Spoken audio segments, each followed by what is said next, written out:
नमस्कार, आप देख रहे हैं प्राइम टाइम एट 9 और मैं हूं आपके साथ श्रेया जायसवाल। संसद में महिला शक्ति का बढ़ता कदम भारतीय लोकतंत्र की बदलती तस्वीर का प्रतीक है। महिलाएं अब केवल दर्शक नहीं बल्कि नीति निर्माण और नेतृत्व की मजबूत आवाज बनकर उभर रही हैं। लेकिन संसद में महिला आरक्षण को लेकर पक्ष विपक्ष की सियासी तकरार देखने को मिल रही है। जहां एक ओर इसे महिलाओं के सशक्तिकरण की ऐतिहासिक पहल बताया जा रहा है, तो दूसरी ओर इसके क्रियान्वयन और समय सीमा पर सवाल उठ रहे हैं। इसको लेकर एमपी में राजनीतिक दल एक दूसरे पर आरोप लगाते हुए इस मुद्दे को अपने अपने नजरिए से पेश कर रहे हैं। अब महिला आरक्षण अब केवल वादा नहीं बल्कि राजनीति के केंद्र में खड़ा एक बड़ा मुद्दा बन चुका है। ये रिपोर्ट देखिए।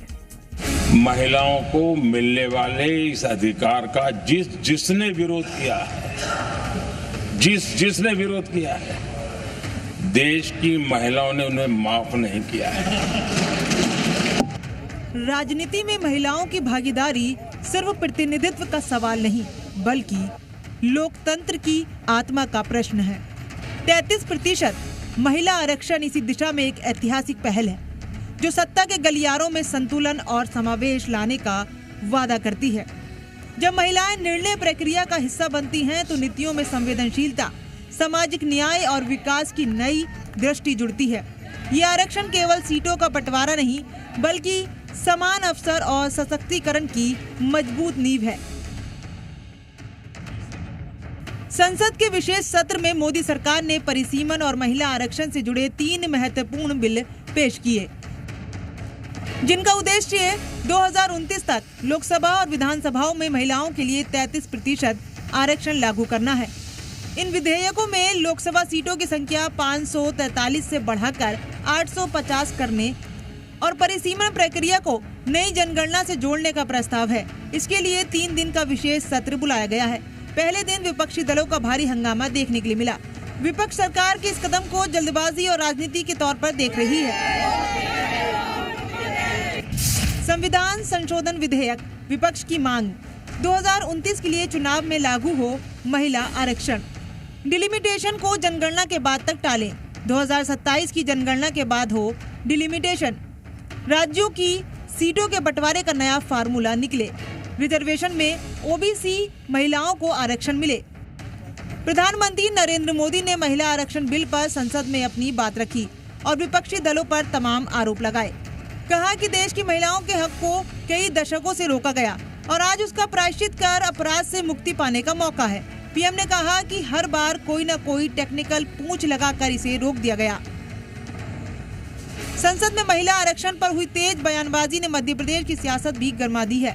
महिलाओं के 33% आरक्षण के मुद्दे पर एमपी मुखिया ने कांग्रेस को आड़े हाथों लेते हुए कहा, कांग्रेस महिला आरक्षण पर बेनकाब होती दिख रही है।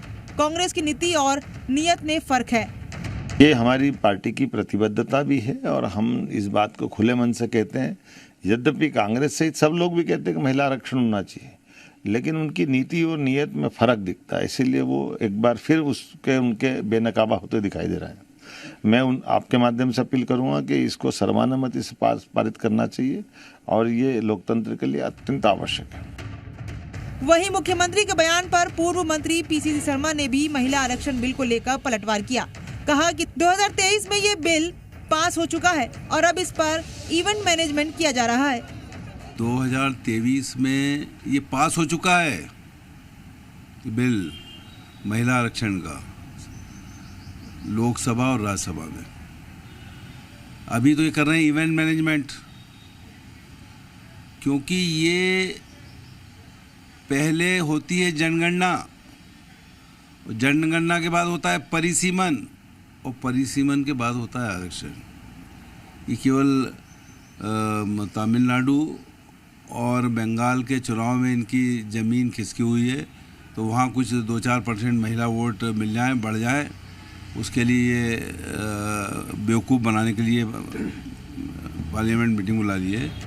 महिला आरक्षण राजनीतिक इच्छाशक्ति और सामाजिक बदलाव का प्रतीक है। ये कदम न सिर्फ राजनीति को अधिक समावेशी बनाएगा बल्कि देश के विकास को भी नई दिशा देगा। लेकिन इस पर सियासी बयानबाजी और पक्ष विपक्ष के आरोप प्रत्यारोप शुरू हो गए हैं। ब्यूरो रिपोर्ट, जी मीडिया।